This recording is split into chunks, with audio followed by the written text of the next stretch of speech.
Thank you so much. Thank you, Patty. That really set the tone for me.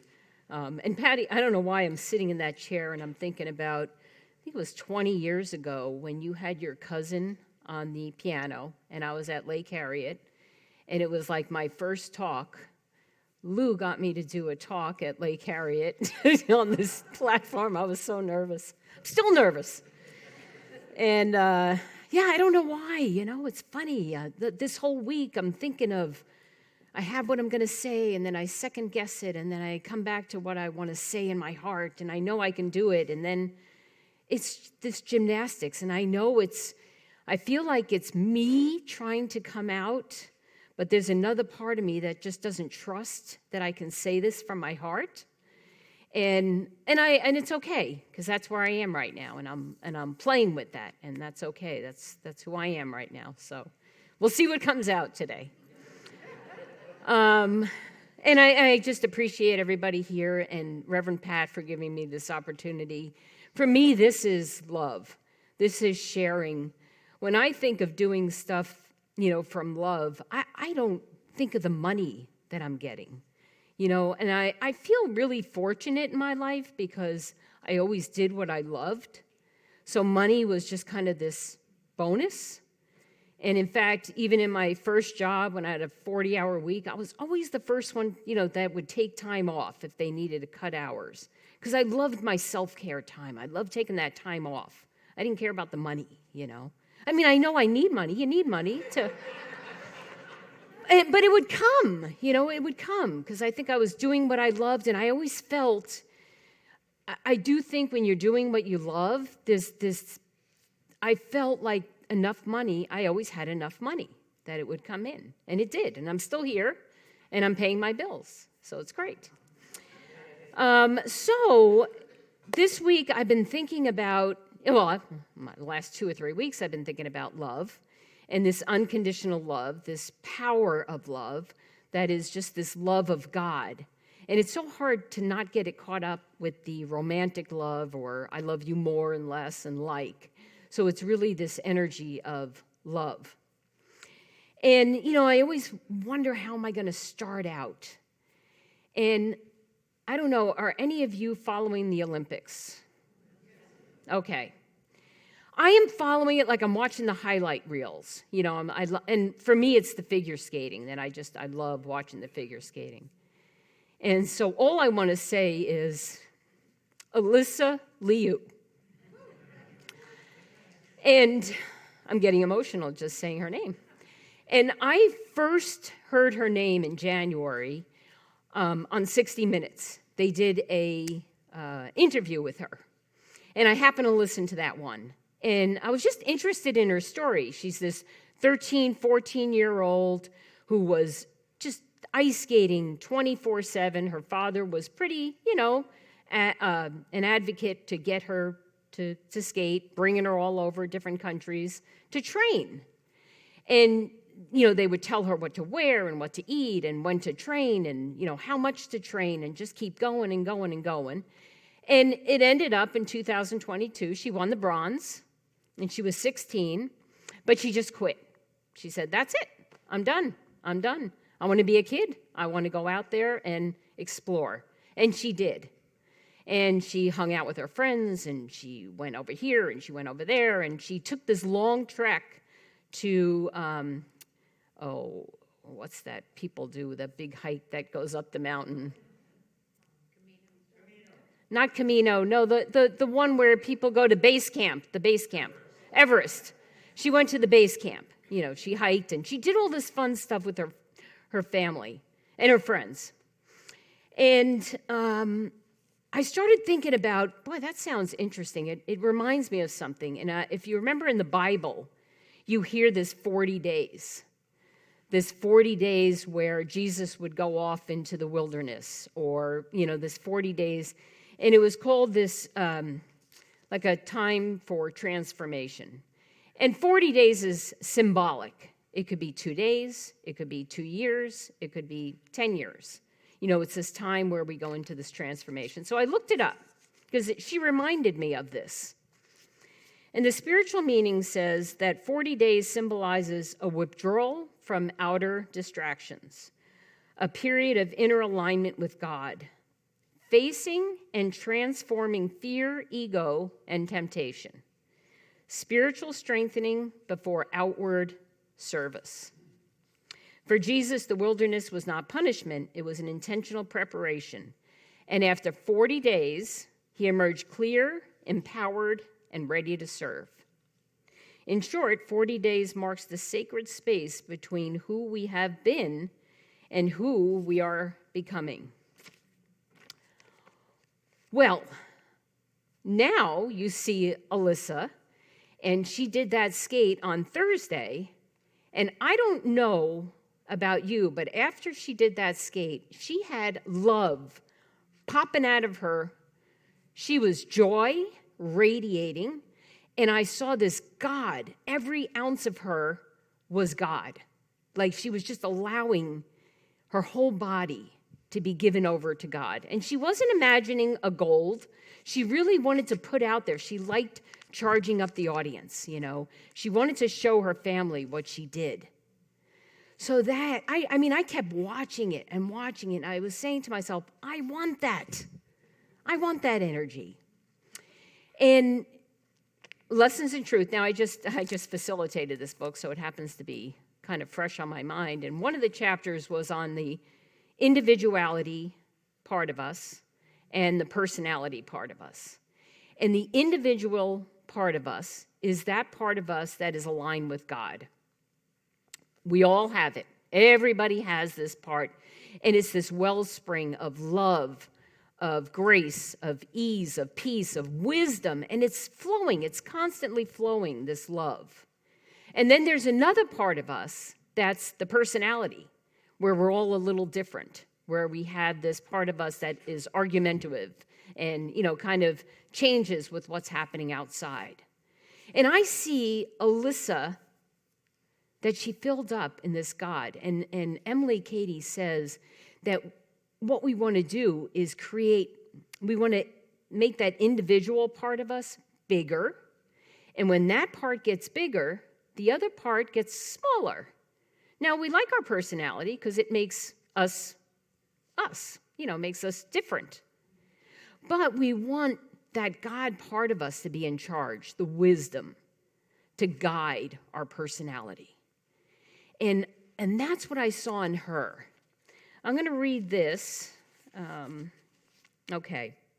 Because I knew I felt something. I don't know if anybody else felt something when you watched her. But individuality in another not only produces in you an admiration for its superiority, but it also gives you, when you are in its presence, a strange new sense of your own inherent possibilities, a sense that is full of exhilaration and comfort and encouragement to you. This is because a pronounced individuality simply means more of God comes forth into visibility through a person, and by some mind process, it has the power to call forth more of God through you. When I watched her, I said, I want that. I'm tired of being afraid. I'm tired of not being fully myself. What I saw is she's fully herself.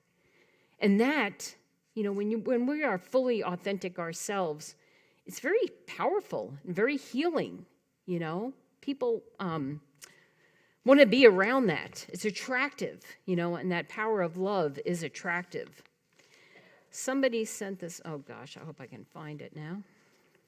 Let's see, maybe not. Okay, somebody sent me this, and it was about Alyssa. And again, if you haven't seen her, sorry I'm talking about her so much. That'll be your homework for this week. But it's worth it. Okay, and it says, I'm still trying to understand why watching Alyssa Liu win gold brings me to tears. It just does.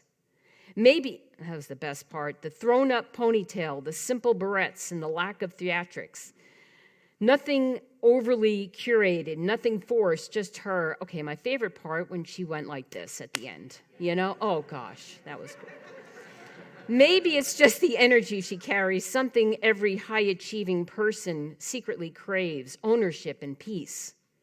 But when she said my mind at peace, I felt that because people who are wired to strive, to build, to achieve peace can feel like the rarest luxury of all.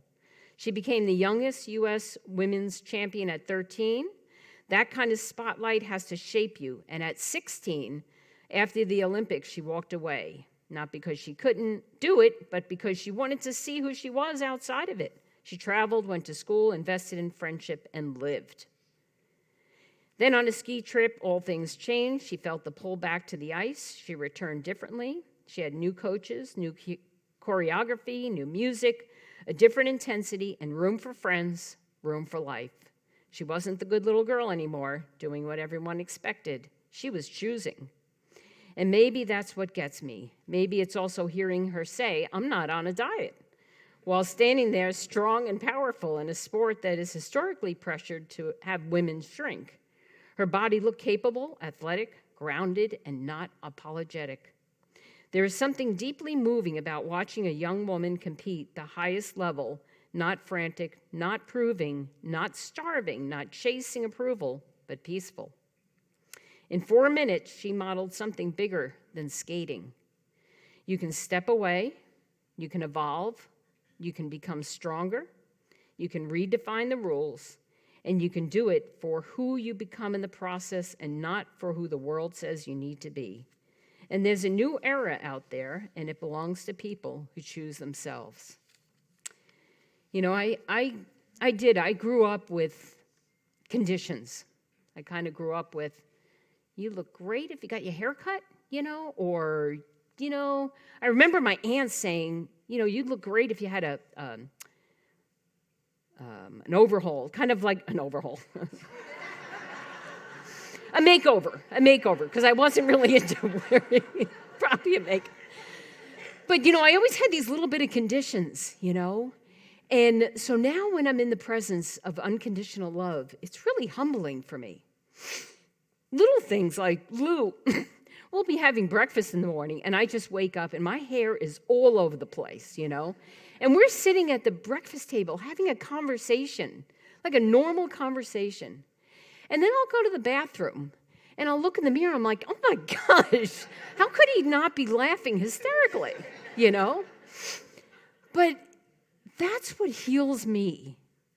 And coming here this morning, I was feeling very like this anxiousness, and I just get pelted by love. It's amazing.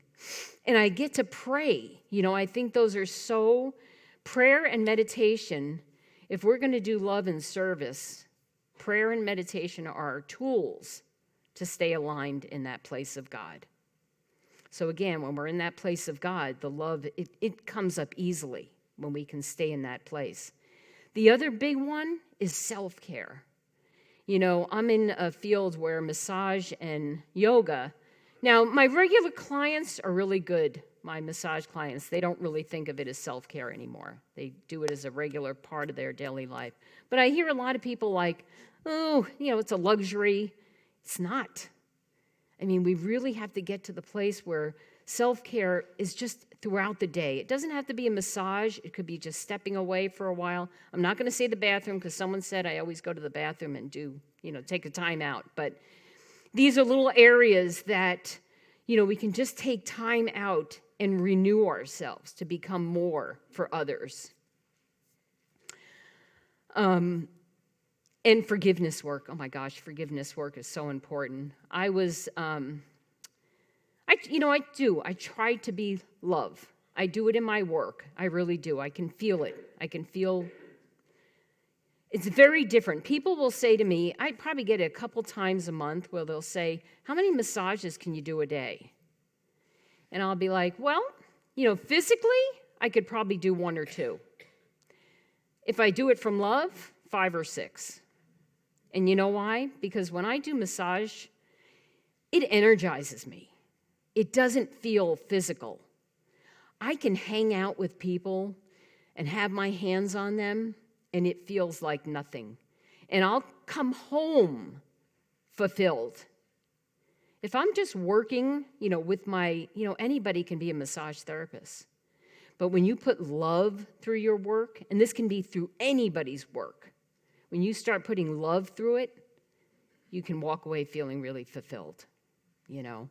And money's a bonus. Like, you know, people give me money, and I'm like, oh, you know. And I'm learning to love it, you know. I'm learning to love money. And people say, do you take a tip? I'm like, yeah, sure. Why not, you know. So I was in Florida a week and a half ago, and it was great just to get away. It felt like, you know, it was between the winter and being really cold and it felt like a really good time to reset. And me and my husband were walking in this kind of a quaint little village along the water. There were these little stores and a couple of great big condos. And I don't know if you've ever come across where we're walking and there's people kind of hanging out in front of the building. And Lou will say, okay, divert your eyes, don't look, because you know they're selling condos or selling, you know, the timeshare, you know. So we're walking by, eyes are focused, and some lady yells out to me, oh, I really like your scarf. And under my breath, I didn't look at her, and I'm like, oh, that's a good one. That's a good one. The old, I like your scarf. And I started this, you know, how dare you try to sell me something? I know what you're trying to do. I don't believe you, you know, and it didn't feel sincere, you know. And I'm going on, you know, and left. Never looked at her, didn't even know what she looked like. Well, you know when you're on the spiritual path, and then you go home, and you're reading, you have this book called Marianne Williamson, A Return to Love. And I'm doing some of my work, you know, for this talk. And one of the things she said is that there is no act too small or too big for God to work through. And I said, that's interesting, you know, that's interesting. And then all of a sudden, of course, that little incident popped up.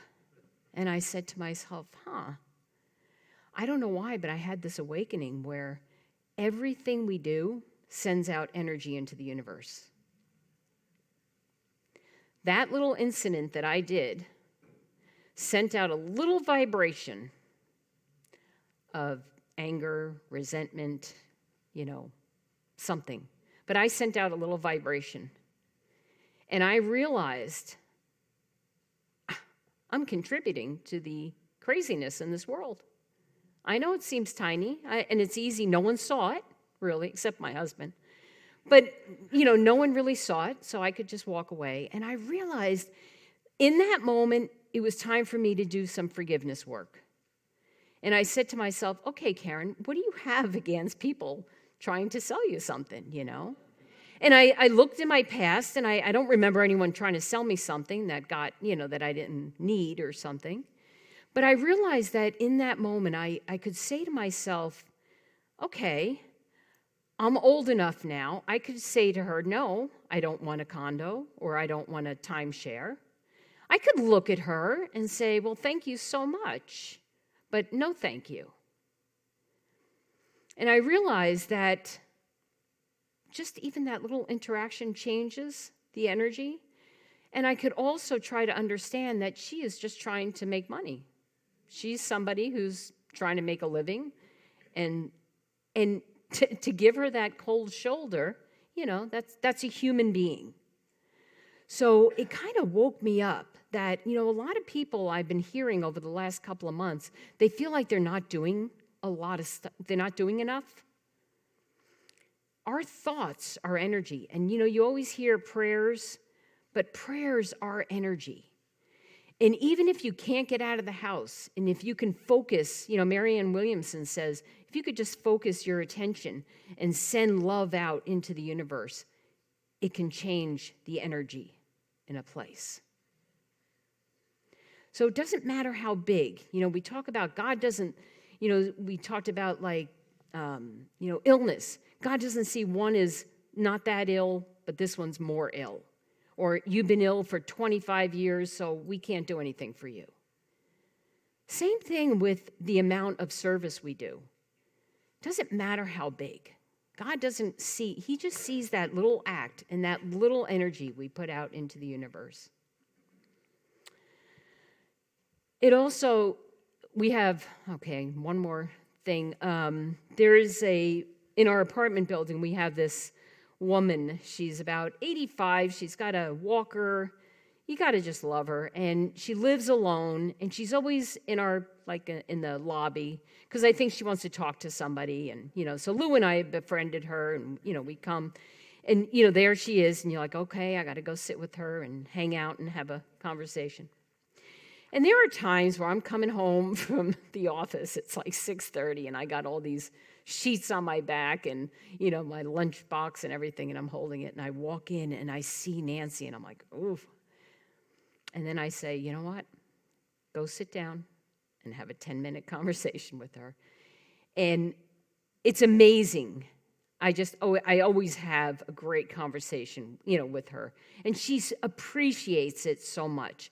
It's little acts, I think, that we do throughout the day in giving love, It's an exchange. It was so much fun. In fact, I gave her a birthday party. She told us it was her birthday, so I kind of took that as a little hint, maybe. And our maintenance guy, he knows everybody and everybody's number on their doors. So he gave me a list of names that know Nancy and, so forth. So about 18 invites went under everybody's door. And Lou and I had a surprise party for her, I don't know, it was like 2 weeks ago. Oh my gosh. I mean, she's still talking about it, And and people showed up. There were like 16 people. It was fun, And it just made her day. And to do something like that for somebody was just so much fun. So already she's, she has our birthdays, and she's already planning Lou's birthday, which is in July, and mine's in March, I said. But, it's fun to give love. It's fulfilling. It's where we get our energy. It's not money. And all that stuff is just stuff, and it can't love us back. But people, there's an energy that goes back and forth. So let's see if I can find the last part of my talk here. Since I didn't use any of my notes, it should be on the back page. Okay, I've got like 10 pages of notes, just in case I went blank. Love is something we choose and practice daily. Every act of service becomes a blessing, and every interaction becomes a prayer. Every relationship becomes holy ground. As we move through this week, and let's affirm, I choose love as my spiritual practice. This week, notice those tiny areas in your life where you were sending out energy that might not be that loving. So thank you. Thank you very much. Namaste.